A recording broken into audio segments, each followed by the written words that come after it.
PM Narendra Modi ने Indonesia के बाली में G20 समिट के दौरान कहा कि दुनिया की समस्याओं से निपटने में संयुक्त राष्ट्र संघ असफल रहा है।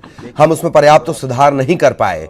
बिना नाम लिए प्रधानमंत्री ने अमेरिका और यूरोप जैसे देशों को नसीहत देते हुए कहा कि हमें एनर्जी की सप्लाई पर किसी भी तरह के प्रतिबंधों को बढ़ावा नहीं देना चाहिए। रूस यूक्रेन के बाद अमेरिका और यूरोप के देश कई तरह के प्रतिबंध लगा रहे हैं, उसका जिक्र भी पीएम मोदी ने किया। उन्होंने कहा कि दुनिया को G20 से बहुत उम्मीदें हैं। पीएम मोदी ने कहा कि क्लाइमेट चेंज, कोविड महामारी, यूक्रेन का घटनाक्रम और उससे जुड़ी वैश्विक समस्याओं ने मिलकर दुनिया पर बुरा असर डाला है। ग्लोबल सप्लाई चेन तहस नहस हो गई है। पूरी दुनिया में जिंदगी के लिए जरूरी चीजों के सप्लाई का संकट बना हुआ है। हर देश के गरीब नागरिकों के लिए चुनौती और गंभीर है। वे पहले से ही रोजमर्रा के जीवन में परेशानियों से जूझ रहे हैं, अब दोहरी मार से जूझने की आर्थिक क्षमता उनमें नहीं है। पीएम ने कहा कि हमें इस बात को स्वीकार करने से भी संकोच नहीं करना चाहिए कि संयुक्त राष्ट्र जैसी मल्टीलैटरल संस्थाएं इन मुद्दों पर निष्फल रहीं।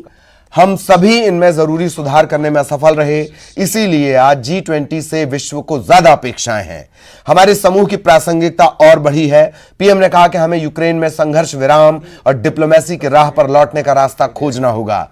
पिछली शताब्दी में दूसरे विश्व युद्ध ने विश्व में कहर ढाया था। उसके बाद उस समय के नेताओं ने शांति की राह पकड़ने का प्रयास किया।